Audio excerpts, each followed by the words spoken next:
विधानसभा निवडणुकीचा निकाल होऊन 4 दिवस झाले तरी सरकार स्थापन झाले नाही। बहुमत मिळूनही मुख्यमंत्री ठरला नाही। मित्र जोपर्यंत मुख्यमंत्री ठरवणार नाही तोपर्यंत मुख्यमंत्री शपथ घेणार नाही।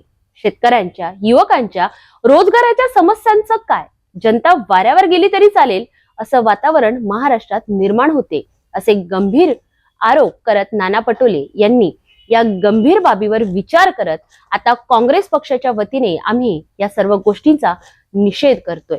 आम्हाला आता मशिनीची चर्चा करायची नाही, आता बॅलेट पेपरवर पुन्हा निवडणुकी घ्या अशी आमची मागणी आहे आणि यासाठी आम्ही लवकरच जन आंदोलन करू, अशी माहिती नाना पटोले यांनी आज पत्रकार परिषदेमध्ये पत्रकारांशी संवाद साधत असताना दिली। पाचवी बहुमत मिळून सुद्धा सरकार न होणं, मित्र जिथपर्यंत कोणाला सीएम बनवायचा हा मित्राचा निर्णय होणार नाही आणि मित्राला महाराष्ट्र कसं विकता येईल, महाराष्ट्रातला शेतकरी रोज आत्महत्या करतोय, आस लावून बसलेला आहे या सरकारपासून, नवीन सरकारपासून। राज्यातला बेरोजगार आस लावून बसलेला होता, महागाई कमी होईल अशी चिंता गरिबांच्या मनात, सर्वसामान्यांमध्ये होती। राज्यामधला जो कायदा सुव्यवस्था बिघडलेला होता त्याबद्दलची लोकांमध्ये चिंता होती की पाचवी बहुमत देऊन सुद्धा महाराष्ट्रामध्ये कायदा सुव्यवस्था दुरुस्त होईल अशा पद्धतीचं महाराष्ट्राच्या जनतेचं मत होतं। पण महाराष्ट्र विकण्याचं धोरण केंद्रातले जे भाजपचे अकालोक बसलेले आहेत त्यांचा मित्र त्यांना आदेश देत नाही की जिथपर्यंत मुख्यमंत्री कोणाला बनवायचा आणि जनता गेली वाऱ्यावर तरी चालेल, पण मित्राच्या आदेशाशिवाय मुख्यमंत्री करायचा नाही अशा पद्धतीचं जे काही पहिल्यांदा वातावरण महाराष्ट्रामध्ये होते आहे ही गंभीर बाब आहे आणि या गंभीर बाबीचा आम्ही निषेध करतोय। एक दुसरा महत्वाचा विषय की महाराष्ट्रातले अनेक पत्रकार, विद्वान, जनता एक प्रश्न सातत्याने विचारताय की आम्ही मत दिलं नाही तरी हे सरकार निवडून कसं आलं, अशा पद्धतीचं एक वातावरण महाराष्ट्रामध्ये आहे।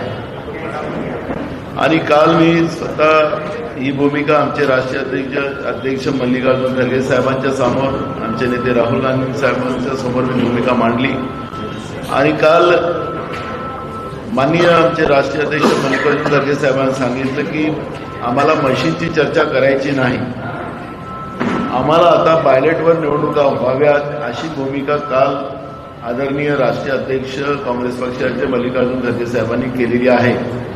त्याचा एक मोठं जन आंदोलन, ज्याप्रमाणे भारत जोडो आंदोलनासारखं जन आंदोलन राहुल गांधींच्या नेतृत्वात केलं जाईल या पद्धतीची घोषणा सुद्धा काल आमच्या राष्ट्रीय अध्यक्ष मोदींनी केलेली आहे। आज आम्ही या सगळ्या विषयावरची चर्चा केली। महाराष्ट्रामध्ये लोकांमध्ये एक मोठा उद्रेक आहे की आमचं मत देण्याचा जो आमचा अधिकार आहे, ज्याला व्यक्ती स्वातंत्र्य आपण म्हणतो, तिथून आमचं सरकार होते, पण आमचं मतही हे वाया चाललेलं आहे। आम्ही ज्याला मत देतो ते मत त्याला मिळत नाही, दुसऱ्याला जाते, ही भावना लोकांच्या मनात झालेली आहे।